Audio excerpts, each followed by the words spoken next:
अखण्डमण्डलाकारं व्याप्तं येन चराचरं तत्पदं दर्शितं येन तस्मै श्रीगुरुवे नमः।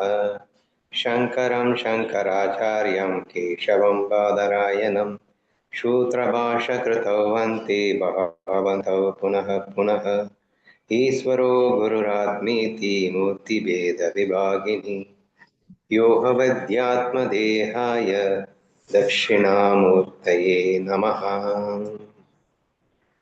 பவித்ர இந்திரயாணி நதிக்கரையில் அமர்ந்து கொண்டு மௌலி ஞானேஸ்வர் மகாராஜின் சமாதியின் அருள் அவர் அருளால் ஏக்நாத்தர் இயற்றிய ஏக்நாத் பாகவதத்தை படித்துக் கொண்டிருக்கின்றோம்.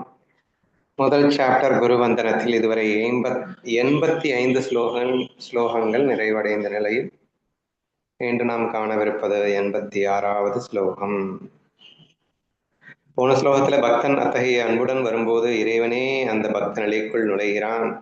பிறகு வழிபடுபவன் வழிபாடு என்ற வேறுபாடு முடிவுக்கு வந்து இறைவனது திருவிளையாடல் வெளிப்படுகிறது அப்படிங்கிற அளவுக்கு எப்படி அந்த ஏக்நாத் மகாராஜ் வந்து இந்த குருவின் அருளால் ஞானத்தை பெறுகிறார் அப்படிங்கிற விஷயத்த எலாபரேட்டா எக்ஸ்பிளைன் பண்ணிட்டு போயிட்டே இருக்காரு.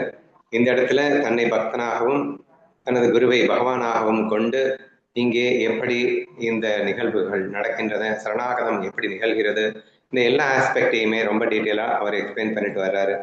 அதை அப்படியே கண்டினியூ பண்ணலாம். இன்னைக்கு நம்ம பார்க்க போறது 86வது ஸ்லோகம். The act of bowing was taken away by the bow itself. One no longer knows who is bowing, the one who bows and the one bowed to have merged. The structure of duality has broken. பகவானுக்கும் பக்தனுக்கும் இடையேயுள்ள அந்த நிகழ்வு அத்வைதமாக இருக்கிறது அப்படிங்கிற விஷயத்தான் again and again explain பண்ணிட்டு இருக்காங்க. So இந்த ஸ்லோகத்துல வணக்கம் செலுத்துதல் என்பது வணக்கத்தாலேயே நீங்கியது அப்படின்னு சொல்லியிருக்காரு. அதுக்கப்புறம் வணங்குபவர் யார் என்ற உணர்வே இல்லை, வணங்குபவனும் வணங்கப்படுபவனும் ஒன்றாகிவிட்டனர், இருமை நிலை முற்றிலும் உடைந்தது. ஸோ இந்த அடுத்த ஒரு 7-8 ஸ்லோகத்துக்கு குறிப்பா எப்படி பகவானும் பக்தனும் மெர்ஜ் ஆகிறார்கள், எப்படி ஒன்றே ஒன்று அந்த இரண்டு அப்படிங்கிற ஆஸ்பெக்ட் நீங்கி அது ஒன்றாக மாறுகிறது அப்படிங்கிற விஷயத்தை பத்தி ரொம்ப ஆழமா எக்ஸ்பிளைன் பண்ணிட்டு இருக்காங்க. அதுக்கப்புறமா அந்த ஒன்றுபட்ட நிலையை விட்டு விடாமலேயே எப்படி மீண்டும் இரண்டாக பிரிந்து அவர்கள் விளையாடுகிறார்கள் அப்படிங்கிற கதைக்கு அவர் போயிடுறார். So this is what it is coming. So இப்போ இந்த ஸ்லோகத்துல அவங்க மெர்ஜிங் அப்படிங்கிற அந்த ஆஸ்பெக்ட்குள்ளதான் அவங்க திரும்ப திரும்ப இப்போ கடந்த 2-3 ஸ்லோகங்களா how to surrender to God, அந்த சரணாகதி எப்படி நிகழ்கிறது, அவர்கள் இரண்டா அவர்கள் ஒன்றா என்ற அந்த ஆஸ்பெக்டை டீட்டெயிலாக எக்ஸ்பிளைன் பண்ணிட்டு இருக்காங்க. ஸோ இந்த இரண்டு என்ற நிலை தான் இருந்தது எது வரைக்கும் அப்படின்னா வணங்குற வரைக்கும். இப்போ இந்த ஸ்லோகத்தில் எடுத்துக்கிட்டீங்கன்னா நான் அவரை வணங்குதல் அப்படிங்கிற அந்த ஆஸ்பெக்டை செஞ்ச மாத்திரத்துல அந்த இருமை காணாமல் போயிடுச்சு. வணக்கம் செலுத்துதல் என்பது வணக்கத்தாலேயே நீங்கியது அப்படின்னா என்னங்க அர்த்தம்? தி moment when you are complete, அதாவது ஹரிபாட் ஃபர்ஸ்ட் பாட்டு ஸ்லோகம் என்ன? தேவாச்சியே துவாரி உபக்ஷணபரி தேனே முக்தி சாரி சாதி ஏலியா அப்படின்னா அதுக்கு நம்ம பெருசா என்ன விளக்கம் கொடுப்போம் அப்படின்னா, ஒரு செகண்ட் நின்னாலே வந்து எல்லா முக்தியும் தர்றேங்கிறாரு, லாஜிக்கலா இருக்கு, எல்லாரும் தான் கோயிலுக்கு போயிட்டு இருக்கும் அப்படின்னு எல்லாம் நமக்கு தோணும். But what kind of explanation நம்ம கொடுக்க வேண்டியது இருக்குன்னா, வித் பியூர் ஹார்ட்டடோட, வித் பியூர் மைண்டோட அல்லது பியூர் சரணாகத பாவத்தோட நீ 1 செகண்ட் நில்லுன்னு அர்த்தம் அப்படின்னு நம்ம விளக்கம் பொதுவாக கொடுப்போம் இல்லையா? The same thing we can think here. இப்ப இங்க என்ன சொல்லியிருக்காரு, வணக்கம் செலுத்துதல் என்பது வணக்கத்தாலேயே நீங்கியது. அப்ப என் குருநாதருக்கு நான் கண்டிப்பா வணக்கம் செலுத்தணும்ல, அவர் தான் எல்லாம். இறைவா நீ இல்லைன்னா நான் இல்லடா, நான் உன்னை வணங்குகிறேன் வணங்குகிறேன் வணங்குகிறேன் அப்படிங்கிற வார்த்தை இல்லாம எப்படி என் குருநாதர்கிட்ட நான் பேச முடியும்? ஒவ்வொரு நொடியும் நான் அவரை வணங்கி கொண்டல்லவா இருக்க வேண்டும். ஸோ இதெல்லாம் அந்த டுவாலிட்டி ஆஸ்பெக்ட்ல இருந்து நம்ம வணங்குதல் அப்படிங்கிற விஷயம் நமக்கு வந்துகிட்டே இருக்கு. ஆனா பியூர் ஹார்ட்டோட நான் வணங்குறேன் அப்படின்னா, if only once if I do the வணக்கம், then automatically I can't do the வணக்கம் again. என்ன சொல்ல வரேன்னா, அது என்னது இத்தனை நாளா பண்ண வந்து இம்பியூர் ஹார்ட்டோட நீ வணங்கிட்டு இருந்தியாக்கும், ஒரு தடவை பியூர் ஹார்ட்டோட வணங்கிட்டு அதுக்கப்புறம் வணங்க முடியாதுன்னு என்ன அர்த்தம் என்று உங்களுக்கு நினைக்க தோணலாம். ஆமான்னு தான் சொல்ல வேண்டியது இருக்கு. ஸோ ஆரம்பத்துல நம்ம 100% பியூர் ஹார்ட்டட்னா நான் திரும்ப திரும்ப நான் சொல்லிக்கிட்டே இருக்கேன், பியூர் லவ்க்கு definition is equal to oneness feel அப்படின்னு சொல்லிட்டு. இப்போ நேற்றும் தானால கூட சகுந்தலாம் அந்த 18வது அத்தியாயத்தில் படிச்சாங்கன்னு நினைக்கிறேன். ஜெய ஜெய அப்படின்னு அந்த குருவை கோஷம் போட்டுக்கிட்டே வந்துட்டு கடைசியில் ஐயையோ எப்படிடா நான் உன்னை புகழுவேன், நீ பக்தன், சாரி நீ பகவான் நான் பக்தன்னு சொன்னாலும், அதாவது நீ பக்தன், நீ மன்னன் நான் சேவகன் அப்படின்னு சொல்லிட்டாரும் ஒரு சேவகனை துணைக்க வச்ச உபாதிக்கு ஆளாயிர இல்ல அப்படிங்கிற மாதிரி எப்படி சுத்தி சுத்தி பார்த்தாலும் நான் வந்து இந்த மாதிரி புகழ்றது புகழ் பாடுறது டுவாலிட்டியில் இருந்து கொண்டு நான் புகழ் பாடுவது என்பது பரிசுத்தம் ஆகாது அப்படிங்கிற விஷயத்த அந்த ஞானேஸ்வரியில நம்ம படிச்சதை நீங்க கேள்விப்பட்டிருப்பீங்க. நிறைய இடங்கள்ல வருது. ஒவ்வொரு வாட்டி குருவந்தனம் பண்ணும்போது அந்த குருவந்தனம் பியூரா இல்லையேன்னு வருத்தப்படுறாரு. ஏன்னா டுவாலிட்டியில இருந்து குருவந்தனம் பண்ணா அது எப்படி பியூரா இருக்கும்? அப்ப என்ன இருந்தாலும் இந்த ஒன்னஸ் ஃபீலுக்குள்ள இருந்து பண்ணும்போது தான் அது 100% பியூராக இருக்கும் என்ற விஷயத்தை நம்ம ஞானேஸ்வரியில பார்த்திருந்ததை கொஞ்சம் அப்படியே வந்து ரீகால் பண்ணிக்கோங்க. சரியா? அப்பதான் உங்களுக்கு புரியும். அது எப்படி வணக்கத்தாலே வணங்குதல் போய்விடுமா அப்படின்னா, ஆமாடா வித் பியூர் ஹார்ட்டோட ஒரே ஒரு தடவை நீ அவரை வணங்கிட்டேன்னா ஒன்னஸ் ஆயிடுவ. அப்புறம் ஒன்னாயிட்டதுக்கு அப்புறம் யாரை வணங்குறதுன்னு தெரியாதுல்ல, மெர்ஜ் ஆயிட்டேங்கல்ல. அங்க ஏற்கனவே சொல்லிட்டாரு, நீ சரணடைஞ்சா அவர் சரணடைஞ்சுவாரு, இங்க யார் பக்தன் யார் பகவான் பெரிய கன்ஃபியூஷன் ஆயிடுது. அந்த மாதிரி எல்லாம் நம்ம திரும்ப திரும்ப பார்த்தோம். ஸோ தேர்ஃபோர் இந்த இடத்துல நம்ம புரிஞ்சுக்க வேண்டியது என்னன்னா, வணக்கம் செலுத்துதல் என்பது வணக்கத்தாலேயே நீங்கியதுன்னா, ஒரு முறை 100% ஹோல் ஹார்ட்டா வித் பியூர் ஒன்னஸ் ஃபீலோட நீங்க வணங்கிட்டீங்க அப்படின்னா நீங்க ஒன்னாயிடுவீங்கன்னு அர்த்தம். அப்போ ஒன்னஸ் ஃபீல நீங்க கொண்டு வரும்போதே நீங்க ஒன்னாயிட்டீங்கன்னு அர்த்தம். அப்போ வணக்கம்ங்கிறது அந்த ஒன்னஸ் ஃபீலுக்குள்ள வரும்போதே காணாம போயிடுச்சுன்னு அர்த்தம். அல்லது வித் பியூர் ஹார்ட்டோட வணக்கம் சொல்லும் போது ஒன்னஸ் ஃபீலுக்குள்ள வந்துட்டீங்கன்னு அர்த்தம். நீங்க எப்படி வேணா எடுத்துக்கோங்க. சரியா? ஒன்னஸ் ஃபீலோட வணக்கம் எப்படியே செலுத்த முடியும் அப்படின்னு நீங்க கேட்பீங்க திருப்பி. அப்போ நான் பியூர் ஹார்ட்டுக்கு வேற எப்படி டெஃபினேஷன் கொடுக்கறதுன்னு தெரியாம ஒன்னஸ் ஃபீலோட வணக்கங்க செலுத்துங்கன்னு சொல்லிட்டேன். பட் அப்படி வேணாம், விடுங்க.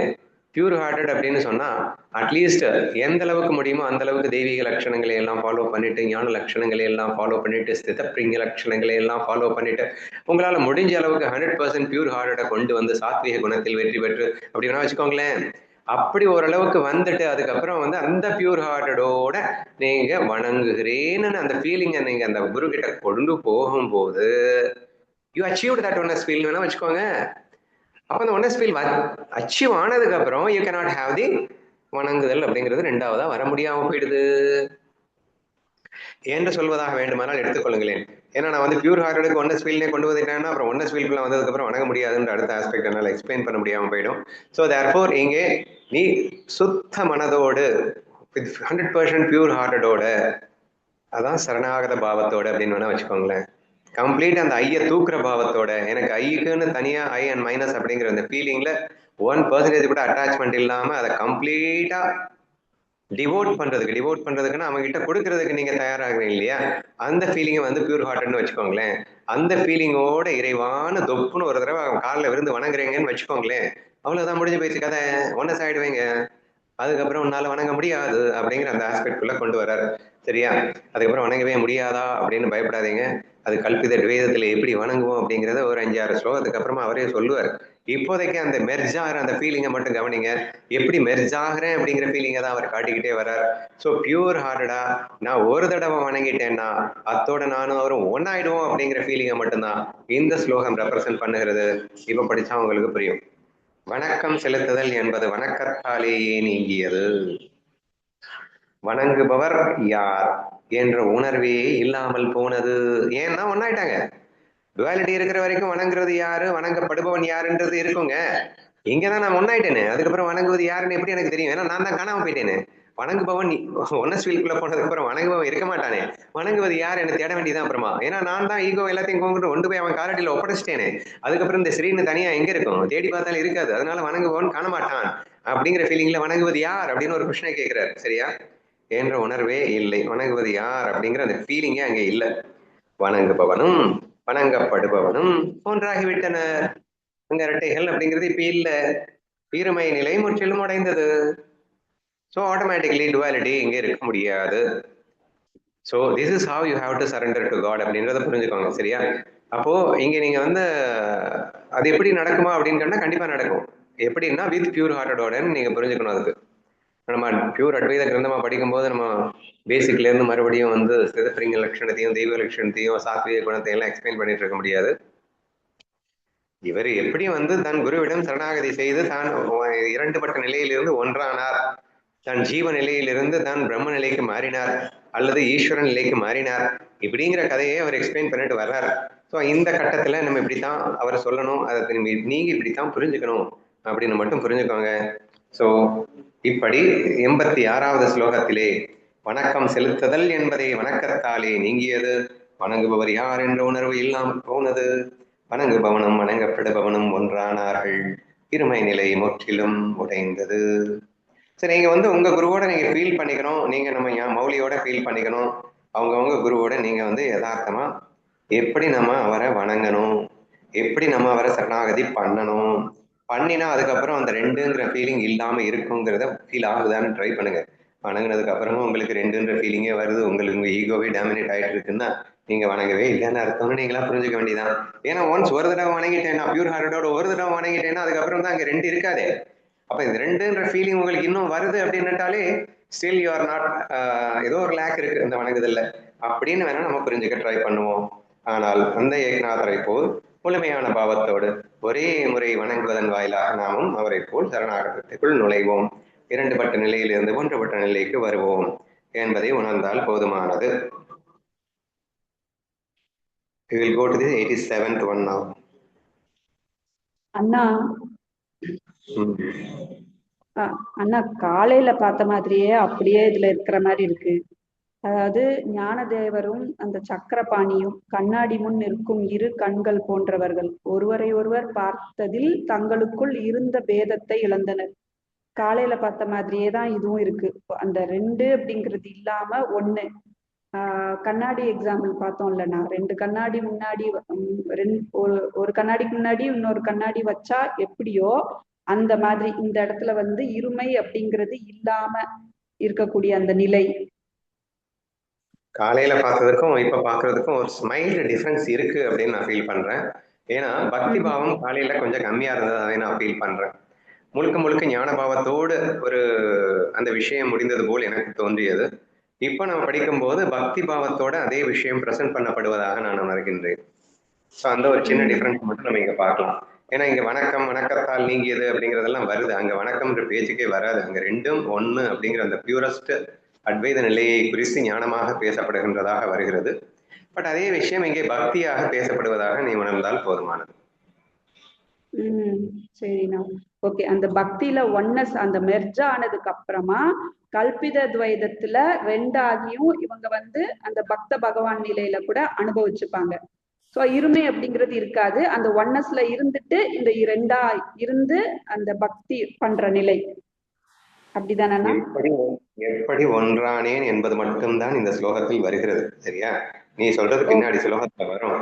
எப்படி நாங்க மறுபடியும் பிரிஞ்சு விளையாடுறோம் அப்படிங்கறதெல்லாம் இந்த ஸ்லோகத்துல வரல. இந்த ஸ்லோகத்துல how I become one with my guru அப்படிங்கிறது மட்டும் வந்திருக்கு அப்படின்றத புரிஞ்சுக்கோங்க. சரிண்ணா, ஓகேண்ணா. வணங்குபவனும் வணங்கப்படுபவனும் ஒன்றாகிட்டனர். Okay. 87th one.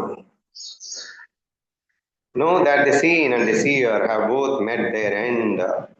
The very act of seeing was withered away, and the state of witnessing has been swallowed by the absolute. இப்போ again how I am merging with God அப்படிங்கிறத எலாபரேட்டா explain பண்ணிட்டு இருக்காரு. அந்த ஃபீலிங்கோட நீங்க கவனிங்க. காணப்படுபவை மற்றும் காண்பவன் ஆகிய இரண்டும் முடிவுக்கு வந்தன என்பதை அறிவீர். அது போன ஸ்லோகத்திலே சொல்லிட்டார். வணங்கப்படுபவனும் வணங்குபவனும் அப்படிங்கிறதுக்கும் காணப்படுபவை மற்றும் காண்பவன் அப்படிங்கிறதுக்கும் பெரிய டிஃபரன்ஸ் கிடையாது. சரியா? ஸோ அங்க அந்த ரெண்டும் ஒன்றாயிடுச்சு அப்படின்னு சொல்லிதான் முடிச்சாரு. அதையே மீண்டும் ஆரம்பிக்கிறாரு. காணப்படுபவை மற்றும் காண்பவன் அப்படின்னு ஒரு டேர்ம்ல மட்டும், அந்த வேர்ட்ஸ்ல மட்டும்தான் டிஃபரன்ஸே தவிர அர்த்தத்துல எந்த விதமான டிஃபரன்ஸும் கிடையாது. இங்கே காணப்படுபவை அப்படிங்கிறத குருவா வச்சுக்கோங்க, காண்பவன் அப்படிங்கிறத சிஷ்யனா வச்சுக்கோங்க. அந்த இரண்டும் முடிவுக்கு வந்தனன்னு போன ஸ்லோகத்திலேயே சொல்லிட்டாரு. அதனாலதான் என்பதை அறிவீர் என்ற பாயிண்டையும் கொடுத்துட்டாரு. So it is just repetition again அப்படின்றத மட்டும் இது வரைக்கும் புரிஞ்சுக்கோங்க. நீ நெக்ஸ்ட் என்ன சொல்ல வர்றாரு? காணுதல் என்னும் செயலே அழிந்தது. இப்போ ஒன்ஸ் இந்த ஒரு மெர்ஜிங் நடந்துருச்சு அப்படின்னு சொன்னா, நாங்க ரெண்டு பேரும் ஒன்னாயிட்டோம் அப்படின்னு சொன்னா, அதுக்கப்புறம் இந்த திரிபுடிகள்ல மூணாவதா ஒண்ணு இருக்குல்ல, காண்பவன், காணப்படுதல், காட்சி அப்படின்னு 3 வரும். எப்ப சப்ஜெக்டும் ஆப்ஜெக்டும் மெர்ஜ் ஆயிடுச்சோ அதுக்கப்புறம் காட்சி எங்கிருந்து வரும்? காணுதல் என்ற செயல் யார் யாரை செய்யறது? இப்ப நான் உன்னை பாக்குறேன், நீ என்ன பாக்குற அப்படின்னா நீயும் நானும் வேற வேறையா இருந்தா தானே பாக்குறது அப்படிங்கிறது வருங்க. இப்ப பாக்குறது மட்டும் எங்க இருந்து நினைந்து நிற்கும்? அப்போ அந்த மெர்ஜிங்ல அந்த திரிபுடிகளும் ஒன்றாக மெர்ஜ் ஆகிறது அப்படிங்கறத சொல்ல நினைக்கிறார். ஃபர்ஸ்ட் ஹவு இட் மெர்ஜஸ், சப்ஜெக்டும் ஆப்ஜெக்டும் தான் மெர்ஜ் ஆகுது. ஒன்ஸ் சப்ஜெக்டும் ஆப்ஜெக்டும் மெர்ஜ் ஆயிடுச்சு அப்படின்னா act of seeing automatically vanishes away, இல்லாம போயிடும். அப்ப அதுவும் மெர்ஜ் ஆயிடுச்சு அப்படின்னு சேர்ந்து வச்சுக்கோங்க. இவர் அழிஞ்சிருச்சுன்னே சொல்லிட்டாரு. காணுதல் என்னும் செயலே அழிந்தது. there will not be anything like a காணுதல் அப்படிங்கிற ஃபீலிங் இருக்காது. புரியுதுன்னு நினைக்கிறேன். அதாவது நான் உங்களை பாக்குறேன், நீ என்ன பாக்குற அப்படின்னு சொன்னா நான் வேற நீ வேறையா இருந்தா நான் உன்னை பாக்குறேன் நீ என்ன பாக்குற அப்படிங்கிறது புரியுது இல்லையா?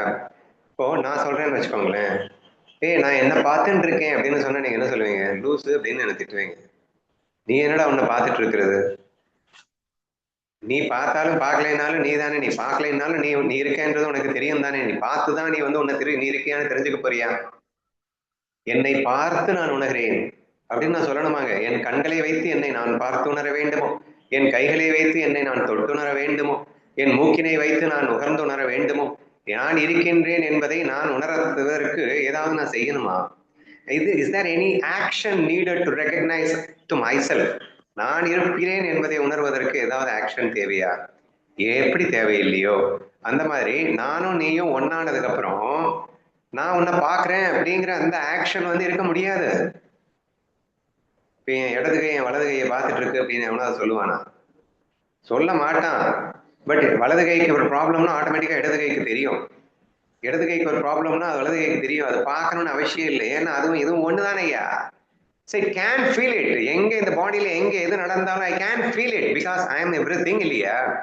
But when I am everything, there is no need to see an action of action. தேவையில்லை. ஆக்ஷன் இல்லாமலே என்னால உணர முடியும்.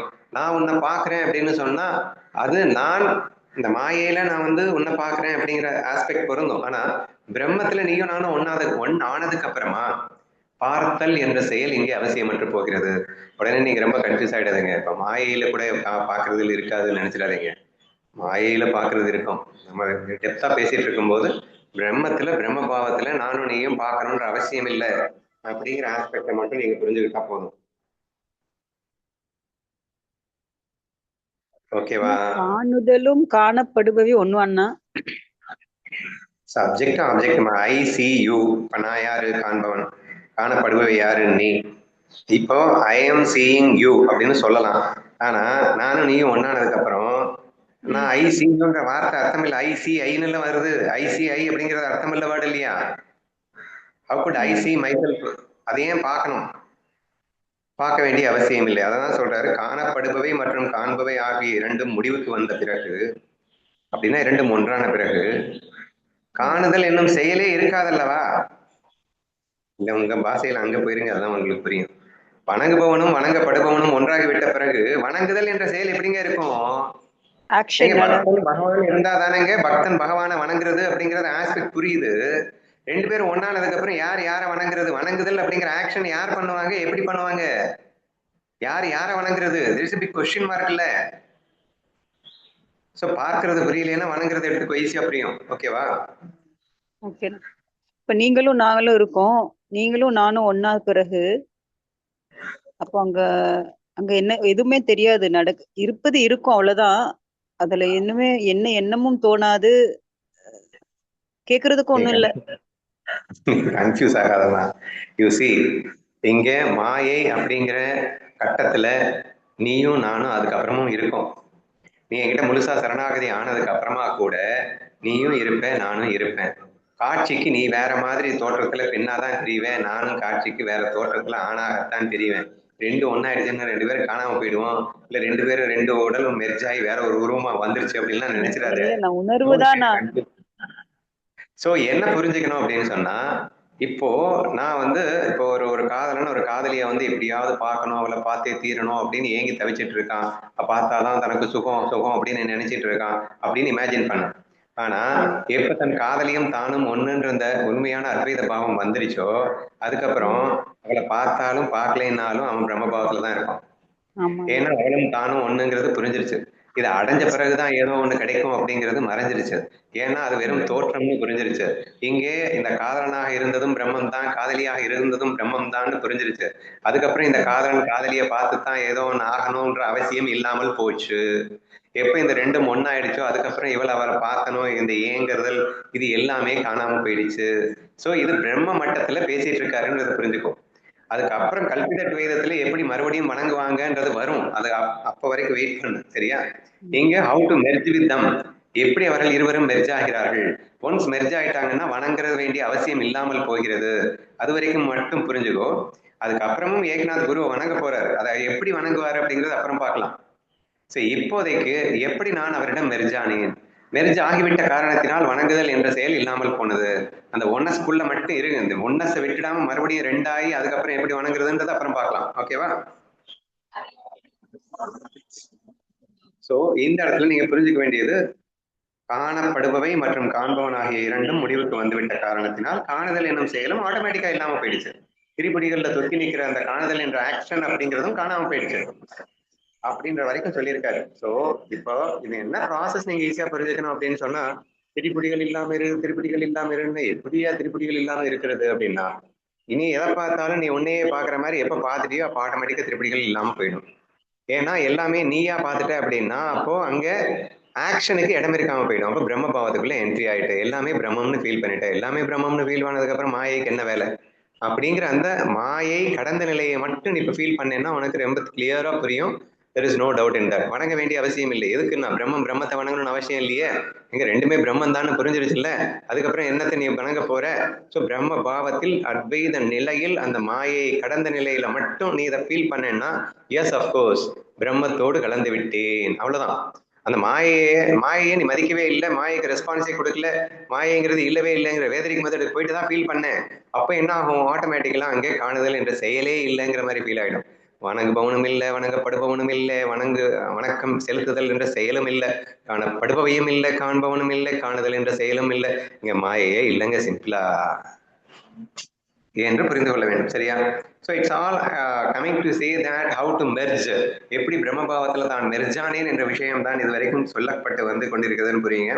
இது இன்னும் அழகா நான் சொல்றது உங்களுக்கு நம்பிக்கை வரல அப்படின்னா, சாட்சி தன்மையையும் அந்த பரம்பொருள் விழுங்கி விட்டது.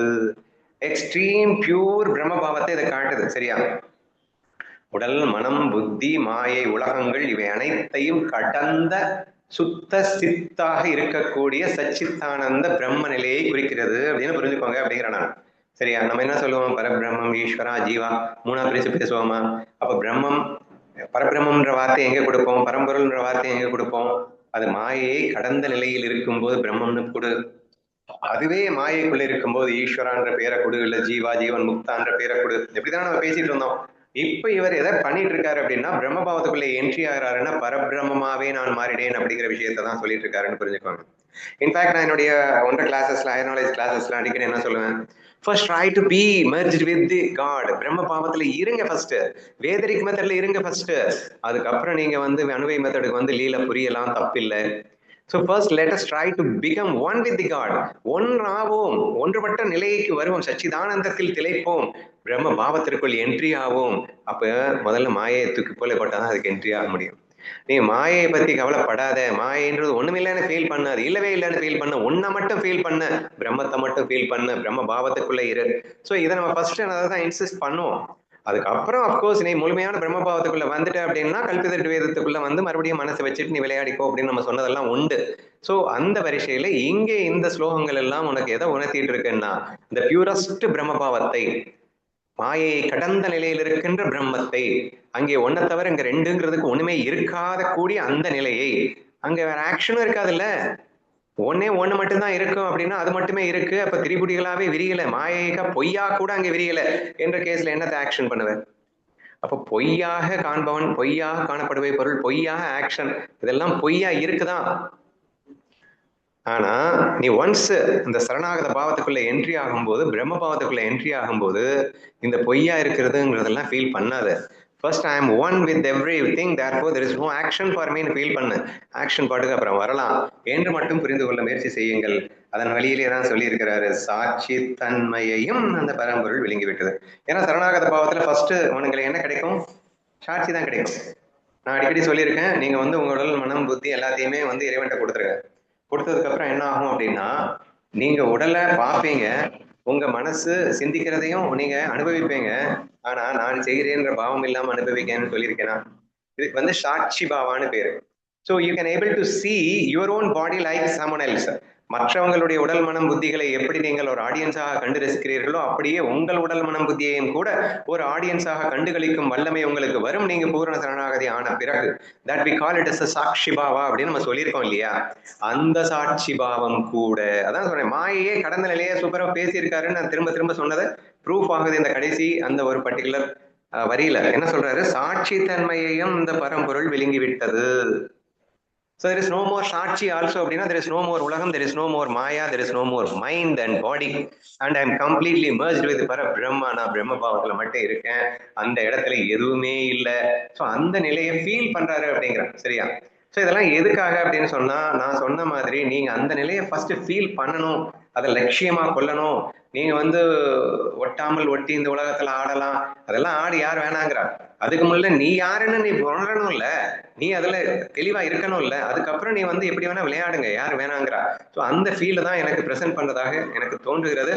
ஏன்னா நான் அடுத்து 10 ஓவிய கடகடன் படிச்சு பார்க்கும்போது ஒரு 5-6 ஃபுல்லா மெர்ஜாரதை பத்தி மட்டும்தான் வந்துட்டு இருக்கு. அதுக்கப்புறம் அழகா வந்து கல்பித விதமா பிரிஞ்சு எப்படி ஆடுறேன், எப்படி நான் வந்து என் குருநாதரை வணங்குறேங்கிறது வருது. ஸோ அது படிச்சு பார்த்துட்டு தான் சொல்றேன். ஸோ இந்த இடத்துல இவர் எதை சொல்ல வர்றாருங்கிற அந்த இன்டென்ஷனை புரிஞ்சுக்கிட்டீங்க அப்படின்னா you can able to understand. அங்கே ஆக்ஷனே இல்லை, சாட்சிங்கிற ஆக்ஷன் கூட இல்லை, சாட்சிங்கிற பாவம் கூட இல்லை, பியூர் பிரம்மமாக நான் மாறிவிட்டேன் அப்படின்னு சொல்றாரு.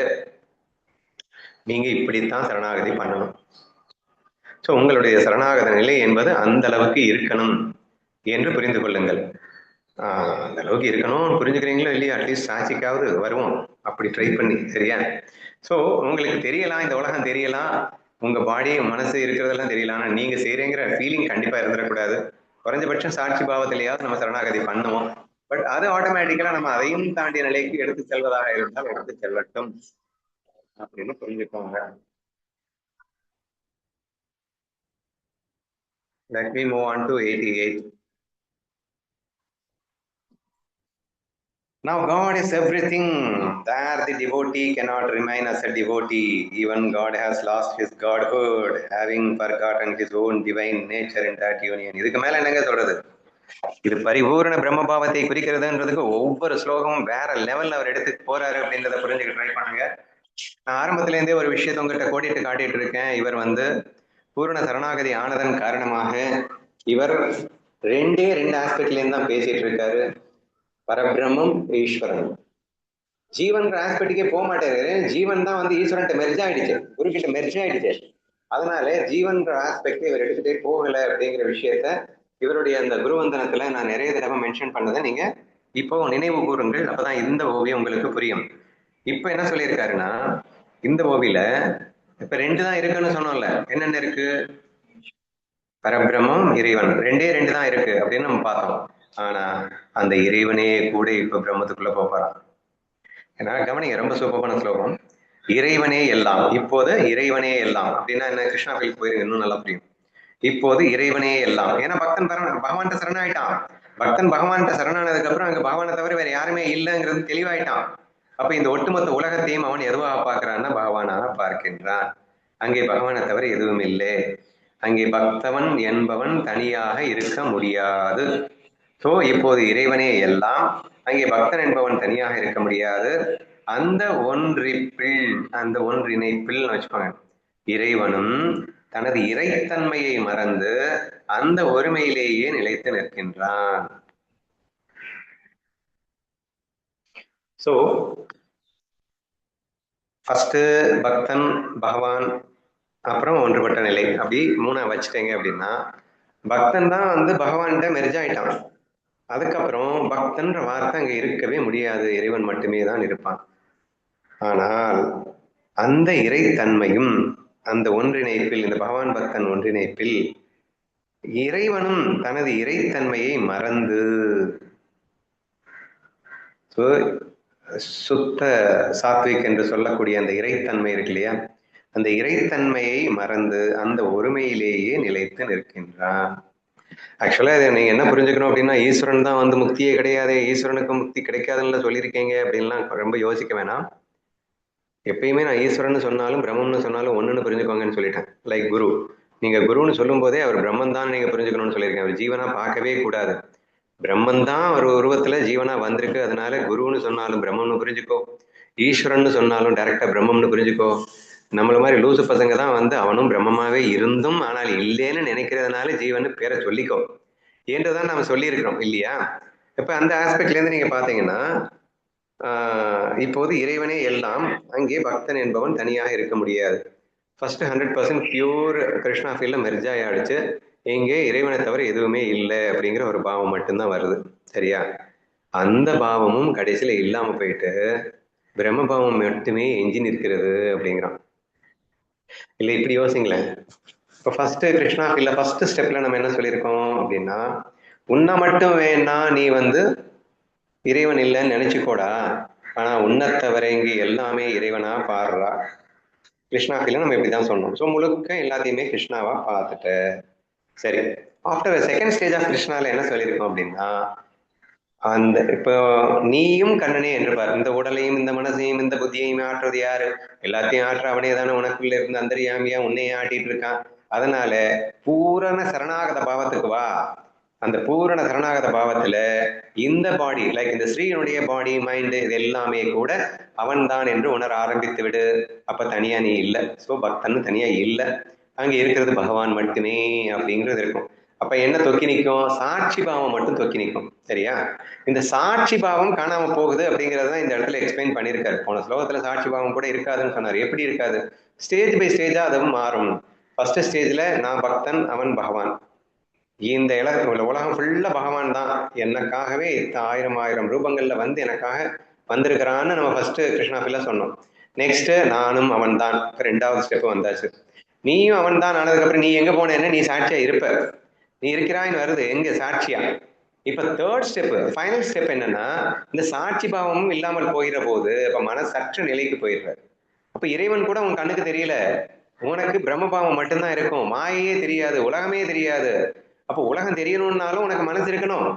நீ சாட்சியா உலகத்தை பார்க்கணும்னாலும் மனசு இருக்கணும். அப்ப அந்த மனமற்ற நிலைக்கு நீ செல்லுகின்றாய் என்ற ஒரு விஷயத்தை தான் இங்க சொல்லியிருக்காரு. முதலில் இப்ப நான் படிச்சா புரியுதான்னு பாருங்களேன். இப்போது இறைவனே எல்லாம், இந்த பக்தனுக்கு என்னென்ன ஃபர்ஸ்ட் ஸ்டெப்ல இருந்து ஃபீல் ஆகுது அப்படிங்கறத பாருங்க. முதல்ல அந்த பக்தன் பகவான் இருந்தான். அதுக்கப்புறம் இப்போது இறைவனே எல்லாம், பக்தன் என்பவன் தனியாக இல்லை. இப்போ வெறும் இறைவன் மட்டுமே இருக்கின்றான். அந்த ஒன்றிணைப்பில் இறைவனும் தனது இறைத்தன்மையை மறந்து அப்படின்ற அந்த இடத்துல சாட்சி பாவத்தையும் இழந்து அது முழுமையாக ஒருமையிலேயே நிலைத்து நிற்கிறது அப்படின்னு புரிஞ்சுக்கிட்டா இன்னும் எனக்கு பெட்டரா தோணுது. இறைவனும் தனது இறைத்தன்மையை மறந்து அப்படிங்கிற இடத்துல இறைவனை மறந்துட்டானா அப்படிங்கிற மாதிரி நீங்க எடுத்து போகணும்னு அவசியம் இல்லை. இந்த God has lost is godhood அப்படிங்கிற இடத்துல நம்ம என்ன புரிஞ்சுக்கணும் அப்படின்னா, இந்த ஒன்னஸ் ஃபீல்ல, இந்த பகவானும் பக்தனும் ஒன்றிணைஞ்ச ஃபீல்ல இறைவன் வந்து நான் இறைவன் இவனை பக்தன் நினைக்க மாட்டான் இல்லையா? ஈஸ்வரன் நீ உன் கண்ணுக்கு ஈஸ்வரன் கர்மபலதாதா அல்ட்ரா பவர்ஃபுல் இது எல்லாமே உன் கண்ணுக்கு தான். பட் ஈஸ்வரனுடைய மனசு உன்னை வேறையாவே பார்க்காது. நீ அவனும் ஒன்னாதான் பார்த்துட்டு இருக்க. நான் ஈஸ்வரன், நான் அல்ட்ரா பவர்ஃபுல், நீ வந்து அல்ப சக்தி கொண்டவன் அப்படின்னு ஈஸ்வரன் நினைக்கிறது இல்லை. காட் ஹூட் லாஸ்ட், அதாவது அந்த ஒன்றிணைப்பில் இறைவன் தனது இறைத்தன்மையை மறந்து அப்படின்னா நான் அல்ட்ரா பவர்ஃபுல், நான் தான் கர்மபலதாத்தா அப்படிங்கிற ஃபீல் இறைவனுக்கு இருக்காது. அப்ப இறைவன் தன்னை மறக்கின்றான், மறந்து அந்த ஜீவனோடு ஒன்றிணைகின்றான். அந்த ஒன்றிணைப்பில் பிரம்மபாவம் மட்டுமே மிஞ்சி இருக்கிறதுன்னு சொல்ல வர. சரியா? அப்போ அந்த ரிலேஷன் லைக் அல்ட்ரா பவர்ஃபுல், என் குரு பெரியவர் நான் சின்னவர், அந்த ஃபீலிங் எல்லாம் கூட கரைஞ்சு இங்க ரெண்டு முழுசா ஒன்றாகும் போது பிரம்மபாவத்துல மட்டும்தான் நிக்க முடியுது, அங்க வேற ஒண்ணுமே இல்லை என்ற ஒரு ஃபீலிங்க. இந்த ஃபைனல் மெர்ஜிங்க எப்படி நடக்குது அப்படிங்கிறத இப்படி காட்டுறார் அப்படின்றத நீங்க புரிஞ்சுக்கணும். சரியா? இது கேட்கும் போது கிருஷ்ணனும் சுதாமா வரும்போது கிருஷ்ணன் ஒரு நிலையில இருப்பாங்க, அதுதான் ஞாபகம் வருது. கம்ப்ளீட்டா சுதாமாவோட அந்த மெர்ஜார அந்த ஃபீல்ல வந்து முழுமையா தான் மன்னன் அப்படிங்கிற நிலையே மறந்து காலில் செருப்பு கூட போடாம மேல இருக்கிற அங்கவஸ்து கீழே விழுறது கூட தெரியாம ஒரு 8 கிலோமீட்டர்ஸ்க்கு ஓடி வராங்க. 8 கிலோமீட்டரா அப்படின்னு இருக்க பாகவதத்துல. சரி, இந்த சுதாமா கதை எல்லாருக்கும் உங்களுக்கு தெரியுங்க. அது எனக்கு ஒவ்வொரு வாட்டியும் அந்த டிவியில பார்க்கும்போது புல்லரிச்சு போய் கண்கள் தண்ணீர் கொட்டும், எத்தனை தடவை பார்த்தாலும் கொட்டும். ஸோ சச்ச சீன் வந்து அந்த சுதாமாவில் அவர் பர்டிகுலரா சொல்ற அந்த சீனு. ஏன்னா அந்த சுதாமா வந்து என்ட்ரி ஆகிறா. சுதாமா வந்து பக்தனா இல்லைன்னா நண்பனா அப்படின்னு சொல்ல முடியாது. ஏன்னா பகவானாவும் பார்க்கறான், அதே சமயம் நண்பனாவும் இருக்கான். ஆனா கிருஷ்ணன் வந்து ஒரு இதுல கூட அவன் வந்து இவன் கீழே தன்னை விட்டு வேற பார்க்கவே இல்லை. அதாவது இந்த பக்தன் கிட்ட அந்த ஒரு சின்ன டிராபேக் இருக்கும். அந்த சுதாமா கிட்ட தன்னை பக்தன் என்றும் நண்பன் என்றும் மாறி மாறி நினைச்சுக்கிட்டு இருப்பான். அந்த ஒன்னஸ்ஃபீலுக்குள்ள என்ட்ரி ஆகிறதுக்கு சிரமப்பட்டு கொண்டிருக்கிற ஒரு சிச்சுவேஷன் இருக்கும். பட் இந்த சீன்ல ஒன்னஸ்ஃபீல் அழகா எக்ஸ்பிளைன் பண்ற பாருங்க. அந்த எக்ஸாம்பிள் என்ன நடக்கும் அப்படின்னா, சுதாமான்னு ஒருத்தர் வந்திருக்காரு, யாரோ வந்திருக்காரு, கிழிஞ்ச சட்டை போட்டுட்டு இருக்காரு. யாரியா, பேர் என்னையா? சுதாமா. சுதாமா வந்திருக்கின்றான்னு அந்த கேட்டதும் அந்த சீன் வந்து எத்தனை கண் கொண்டு பார்க்கணும். கொடி கொடியா நம்ம வந்து கொட்டி கொடுத்தாலும் அந்த சீன் கிடைக்காது நமக்கு. இட்ஸ் அ பாவம், அதுதானே பாவம். கண்ணன் வந்து முற்றிலும் தன்னை மறக்கின்றான். அங்க வந்து சிங்காரிச்சு கொண்டு இருப்பாங்க, ருக்மணியும் சத்யபாமாவும் அவனுக்கு வந்து ஜுவல்ஸ் எல்லாம் போட்டுட்டு இருப்பாங்க. அவன் ஒரு சிங்கார பிரியன் வேற. அவன் பாட்டுக்கு சிங்காரிச்சுக்கிட்டு வந்து இருக்கும்போது இந்த சப்தம் கேள்விப்பட்ட மாத்திரத்தில் தான் எங்கே இருக்கின்றேன், என்ன செய்கின்றேன், தனக்கு இப்போது அலங்காரம் நடந்து கொண்டிருக்கின்றது, ஒரு சிந்தனையும் அவனுக்கு ஓடல. சுதாமா சுதாமா எங்கே இருக்கின்றான் சுதாமா என்று கேட்கிறார். அவரு கேட் வரைக்கும் வந்தாரு, அப்புறம் திரும்பி போயிட்டு இருக்காரா என்று அவன் கண்ணு மண்ணு தெரியாமல் ஓடி ஓடி வருகின்றான். காலிலே செப்பல் அணியவில்லை. அங்க ஷாரட் முன்னாடி ரெடியா காத்திருக்கு. அந்த ஷாரட்ல ஏறணும்னு அவருக்கு தோணல. ஓடி வர்றாரு, 2 கைகளையும் விரித்து அணைத்துக் கொள்வதற்காக சுதாமா சுதாமா சுதாமா என்று அழைத்துக் கொண்டு அவன் ஓடோடி வருகின்றான். வரும்போது அவன் அரைகுறையாக நகைகள் அணிந்த காரணத்தினால் நகைகள் எல்லாம் கீழே விழுது. எதை பத்தியும் கவலைப்படாம ஓடி ஓடி வர்றான். வந்து எங்கே என் சுதாமான்னு கேட்கிற அந்த சீன் வந்து கொஞ்சம் இமேஜின் பண்ணி பார்த்தீங்கன்னா, அவன் எங்க தாங்க கண்ணன்ற ஃபீலிங் அங்க இருந்தது. கண்ணன்ற ஃபீலிங் டோட்டலா நஷ்டமாயிடுச்சு இல்ல. தன்னை ஒரு இறைவனாக அவன் பார்த்தானா, தன்னை ஒரு மன்னனாக பார்த்தானா, எதுவுமே அவங்க இல்ல. அங்கே சுதாமா மட்டும்தான் அவன்கிட்ட இருந்தான். அப்ப கண்ணன் மனம் முழுக்க அங்கே இருந்தது என்னன்னா சுதாமா தான். அப்ப கண்ணனே சுதாமாக மாறி போயிருந்தான்னு சொல்லலாம் இல்ல, என்ன சொல்ல வருகிறார். சோ கண்டிப்பா அந்த எக்ஸாம்பிள் நம்ம இங்க எடுத்துக்கலாம். அந்த ஒன்றிணைப்பில் இறைவன் தனது இறைத்தன்மையை மறந்து, அந்த இறைத்தன்மையை மறந்துடுவாருங்க, அந்த ஒருமையிலேயே நிலைத்து நிற்கின்றான் அப்படின்னு சொல்லிட்டு அந்த கதையை வந்து அந்த எக்ஸாம்பிளையும் எடுத்துக்கோங்க. So ultimately how you should merge with the God அப்படிங்கிற அந்த விஷயம் தான் இங்க வருது. ஸோ நீ உன் குருவோட, நீ ஒரு இறைவனோட நீ மெர்ஜ் ஆகணும். மெர்ஜ் ஆயிட்டேன்னா அவரும் வந்து தன்மையை இழந்து உன்னோட மெர்ஜ் ஆயிடுவாரு. மெர்ஜ் ஆனதுக்கு அப்புறம் நீ சாட்சிங்கிற பாவத்தையும் விட்டுட்டு பியூர் பிரம்ம பாவத்துக்குள்ள என்ட்ரி ஆயிடலாம் என்பது இந்த ஸ்லோகத்தின் தாத்பரியம் என்று புரிந்து கொள்வோம்.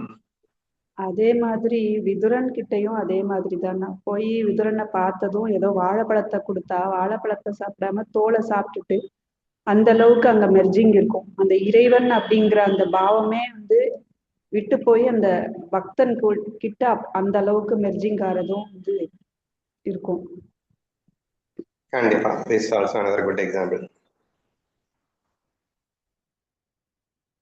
89. God is filled with his own divinity. The devotee is dissolved in his devotion. Both have reached their end and an infinite and undual state has emerged. இன்னும் கூட அந்த ஒன்றிணைப்பை அவர் எப்படியெல்லாம் மறுபடியும் எழுதி கொண்டிருக்கிறார் அப்படிங்கிறதான் கவனிக்கிறோம். எப்பவோ ஸ்லோகத்தின ஆரம்பத்திலேயே சொல்லிட்டாரு, நான் வந்து அவர்கிட்ட இணைஞ்சிட்டேன், நான் ஒன்றாயிட்டேன் அப்படின்னு. ஆனா ஹவ் இட் ஹேப்பன்ட் அப்படிங்கிறத மீண்டும் டிஃப்ரெண்ட் ஆஸ்பெக்ட்ல வலியுறுத்துறார். இறைவன் தனது தெய்வீகத்தில் நிறைந்துள்ளார், பக்தன் தனது பக்தியில் கரைந்து விட்டான். இருவருமே தங்களின் எல்லைகளை கடந்து விட்டனர். God is filled with his own divinity அப்படின்ற இடத்துல பக்தன் தனது பக்தியில் கரைந்து விட்டான் அப்படிங்கிறது நல்லா புரியுது நமக்கு. அவன் பக்தியாவே ஆயிட்டான் அப்படின்னு அர்த்தம். இறைவன் தெய்வீகத்தில் நிறைந்துள்ளாருன்னா அவர் அந்த தெய்வமாவே ஆயிட்டாரு அப்படின்னா அப்ப தனியா வந்து அங்க இல்லை அப்படின்னு அர்த்தம். சரியா? இருவருமே தங்களின் எல்லைகளை கடந்து விட்டனர். அங்கே ஒரு எல்லையற்ற அத்வைத நிலை உருவானது. இப்ப இவ்வளவு நான் சொல்லும் போதும் கூட உங்களுக்கு வந்து இந்த டவுட் வரும், என்ன சொல்லியிருக்காரு இவரு, இறைவனும் தனது இறைத்தன்மையை மறந்து அந்த ஒருமையிலேயே நிலைத்து நிற்கிறான்னு சொல்லும் போது சாட்சி பாவம் கூட காணாம போயிட்டு அங்க பியூர் அத்வைத பாவம் மட்டும் இருக்குன்னு நான் சொன்னேன். இது மொட்டையா சொல்ற மாதிரி இல்ல, என்னமோ சொல்றப்போ அப்படின்னு நீங்க நினைச்சிருவீங்கல்ல. உடனே அது எப்படின்னு நான் நல்லாவே உனக்கு புரிய வைக்கிறேன். நல்லா பாரு, இறைவன் ஒருத்தன் இருந்தானா, பக்தன் ஒருத்தன் இருந்தானா, இந்த ரெண்டும் வந்து மெர்ஜ் ஆச்சுன்னு நான் சொன்னேன்னா, மெர்ஜ் ஆகும்போது என்ன நடக்குதுன்னு நல்லா கவனிங்க. இறைவன் அப்படிங்கிற அந்த ஃபீல் இல்லாம போயிடுச்சு. இறைத்தன்மை அப்படிங்கிறதோட அந்த இறைவன் கரைந்து விட்டான். பக்தன் அப்படிங்கிறவன் பக்தியில கரைந்து விட்டான். இப்போ பக்தனை காணும், இறைவனை காணும். அங்க இருக்கிறது என்னன்னா பக்தி மட்டும்தான் இருக்கு, தெய்வீகம் மட்டும்தான் இருக்கு. இருவருமே காணும், இருவருமே தங்கள் எல்லைகளை கடந்து விட்டனர். அப்ப காணாம போயிட்டாங்கன்னா அப்புறம் என்ன இருக்கும் அங்கன்னா, அங்கே ஒரு எல்லையற்ற அத்வைத நிலை உருவானது. அதாவது தெய்வீகத்தில் நிறைந்துள்ளார்னு கொடுத்துருக்கு. அதை நீங்க கன்ஃபியூஸ் பண்ணிக்க வேணாம். Filled with is own divinity அப்படின்னு சொன்னா, நான் இறைவன், எனக்கு இவ்வளவு சக்தி இருக்கின்றது அப்படிங்கிற அந்த ஃபீல் இறைவன்ட்டு இருக்காது அப்படின்னு அர்த்தம். நான் பக்தன், நான் இறைவனுக்கு பக்தி செலுத்துகின்றேன் அப்படிங்கிற அந்த டுவாலிட்டி பக்தன்ட்டு இருக்காதுன்னு அர்த்தம். அப்போ இறைவன் இறைவனாகவே, பக்தன் பக்தியாகவே, அதாவது இறைவன் தெய்வீகமாகவே அல்லது பக்தன் பக்தியாகவே மாறிவிட்டான். அப்படிங்கிறப்போ அந்த ரெண்டு பேரும் காணாம போயிட்டாங்கன்னு அர்த்தம். சரியா? இப்படி ரெண்டு பேரும் காணாம போய் எங்க போவாங்க அப்படின்னு சொன்னா, அந்த ரெண்டு பேரும் பிரம்ம பாவத்துக்குள்ளதான் போக முடியும். அங்க ஒன்னஸ் ஃபீல்ல மட்டும்தான் இருக்க முடியும். அந்த ஒன்னஸ் ஃபீலே வேணும்னா இறைவனாகவும் பக்தனாகவும் ரெண்டா வருது அப்படிங்கிறது ரெண்டு செகண்டரியா வச்சுக்கோங்க. ஆனா இந்த எது பேஸோ அந்த பேஸ் இப்ப காணாம போயிடுச்சு இல்ல. தெய்வீக வேஷத்தில் வந்த இறைவன் காணும், பக்தன் வேஷத்தில் வந்த பக்தனை காணும். அங்க வேஷம் மட்டும் தாண்டா இருக்கு. வேஷத்தை விட்டுட்டு ரெண்டு பேரும் எங்க போனாங்க? எங்கடா போக முடியும்? பிரம்மத்துக்குள்ளதானே போக முடியும். நடிகருக்கு வந்துருங்களேன், வேஷம்னு சொன்னா ஈஸியா புரியுது பாருங்க.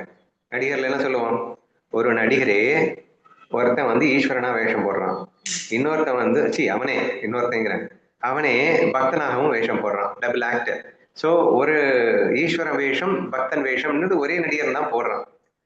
போட்டுட்டு இப்ப இந்த பக்தன் வந்து பகவானோட சரண்டர் ஆகிறான் அப்படிங்கிற அந்த காட்சி அரங்கேறுகிறது.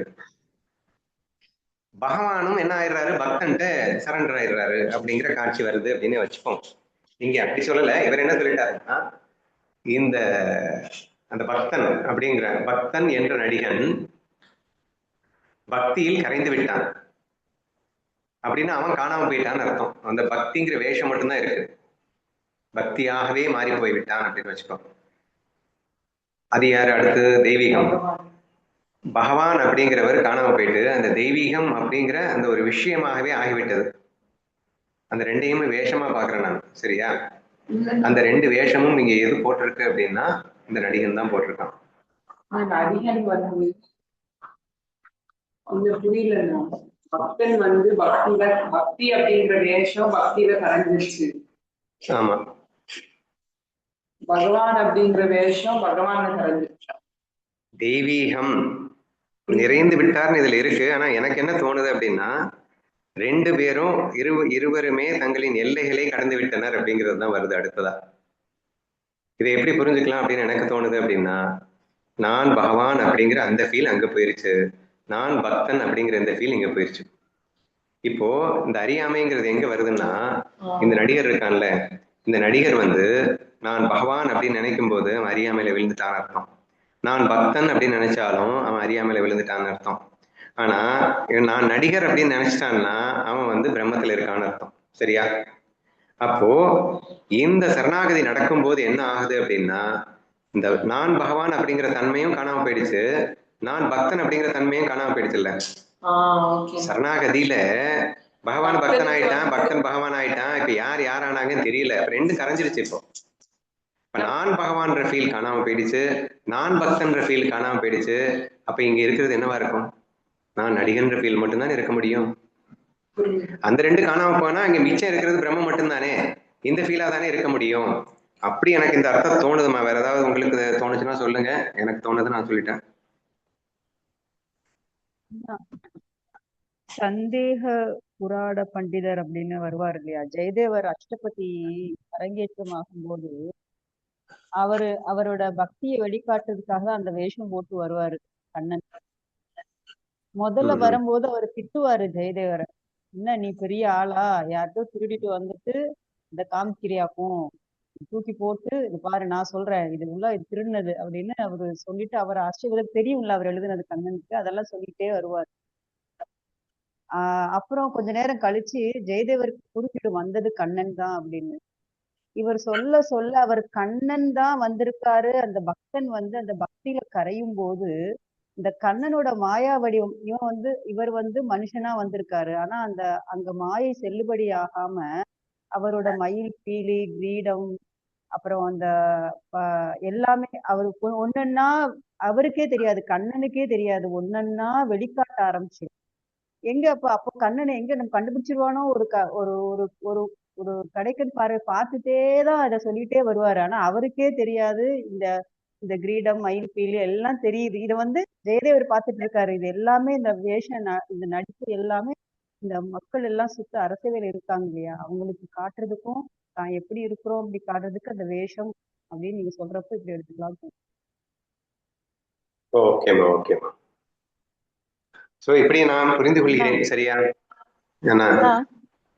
சொல்லுமா. ஆனா இப்ப சப்ஜெக்ட் ஆப்ஜெக்டையும் நம்ம வந்து ரெண்டுமே ஒண்ணு அப்படின்னு சொல்லிட்டே வந்தாங்கல்ல, இதுல வந்து அந்த வெர்பு அந்த செயல் இந்த தெய்வீகம் பக்தி அந்த ரெண்டுமே ஒண்ணு, இந்த சப்ஜெக்டும் ஆப்ஜெக்ட்டுமே ரெண்டுமே இந்த ரெண்டு ஒன்னாயிட்டு கரைஞ்சிருச்சு அப்படின்னு சொல்ல வராங்களோ? நீ சொன்ன ஆஸ்பெக்ட்ல இருந்து யோசிக்கிறேன். இறைவன் தனது தெய்வீகத்தில் நிறைந்து விட்டார், பக்தன் தனது பக்தியில் கரைந்து விட்டான். ரெண்டு பேரும் ஒன்னாராங்கன்னு தான் சொல்றாங்க, அதைத்தான் நானும் சொல்லிட்டு இருக்கேன். பட் இருவருமே தங்களின் எல்லைகளை கடந்து விட்டனர், ஆதலால் அங்கே ஒரு அத்வைத நிலை ஏற்பட்டதுன்னு அந்த 2வது அடிகள்ல வந்திருக்கு, சரியா? அதை வச்சுதான் நான் ஃபர்ஸ்ட் அடியை என்னால புரிஞ்சுக்கிறதுக்கு நான் ட்ரை பண்றேன். ஸோ அந்த 2 பேருமே தங்களின் எல்லைகளை கடந்து விட்டனர் அப்படின்னா, நான் பகவான் அப்படிங்கிற அந்த ஃபீலிங் அவருக்கு காணாம போயிடுச்சு, நான் பக்தன் அப்படிங்கிற ஃபீலிங் பக்தனுக்கு காணாம போயிடுச்சு. அப்ப 2 பேருக்குமே நான் பகவான் நான் பக்தன் காணாம போயிடுச்சு அப்படின்னா, அங்க மிச்சம் இருக்கிறது நான் நடிகன்ற ஃபீலிங் மட்டும்தான் இருக்கு. அப்படின்னா நான் பிரம்மங்கிற ஃபீலிங் மட்டும்தான் அங்க இருக்க வாய்ப்பு இருக்கு. ஸோ அந்த வரிகள் எனக்கு தெளிவா புரியுது. ஸோ அப்ப அதை பேஸ் பண்ணி நம்ம இதை எடுத்துக்கணும் அப்படின்னு சொன்னா, அந்த தெய்வீகத்தில் நிறைந்து விட்டார் அப்படிங்கிற அந்த விஷயத்த இந்த நான் தெய்வீகம் அப்படிங்கிற அந்த ஃபீல் இல்லாம போனதை அப்படி சொல்றதாகவும், பக்தியில் கரைந்து விட்டான் அப்படிங்கிறத நான் பக்தன் அப்படிங்கிற அந்த நான் காணாம போனதாகவும், இந்த 2ம் கடந்து விட்டதாக நான் எடுத்துக்கொள்கிறேன் அப்படின்னு சொல்ல வரேன்.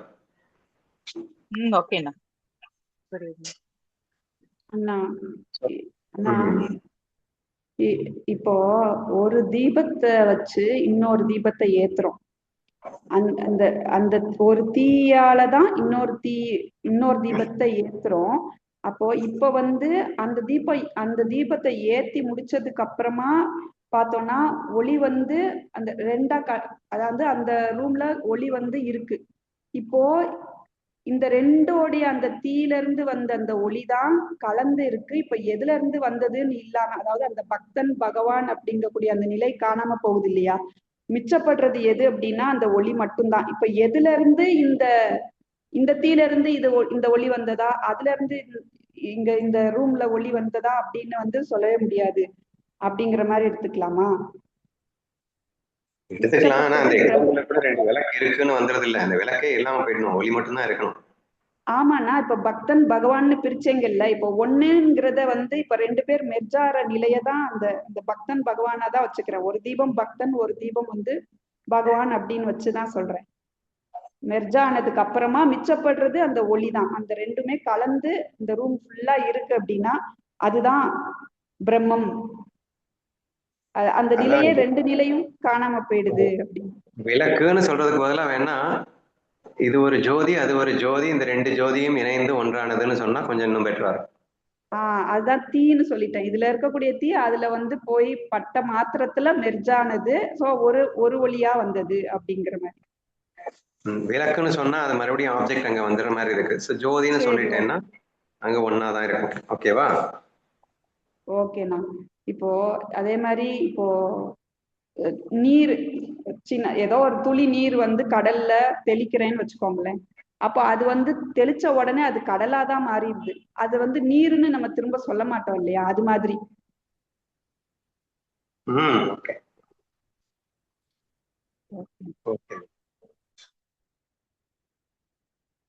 அடுத்த ஸ்லோகம் என்னன்னு பார்ப்போம், இல்லைன்னா நாளைக்கு கூட பார்க்கலாம். சும்மா படிக்கிறேன் முதல்ல.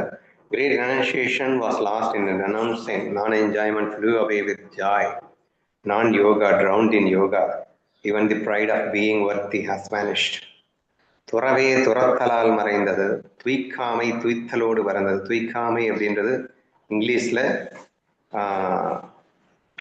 நான் என்ஜாய்மெண்ட் அப்படிங்கிற ஒரு வார்த்தையில குறிப்பிட்டிருக்கு. துய்த்தல் அப்படின்னா சுகம் அப்படிங்கிற வார்த்தையில குறிப்பிடப்பட்டிருக்கிறது. யோகமற்ற நிலை யோகத்திற்குள் மூழ்கியது, தகுதியுடையவன் என்ற அகந்தை கூட அங்கே இல்லாமல் போனது. ரொம்ப டீட்டெயிலா நாளைக்கு தான் நாம பார்க்கணும். இப்போதைக்கு ஏதாவது பாட்டு பாடுவோம். நேற்று பாடினது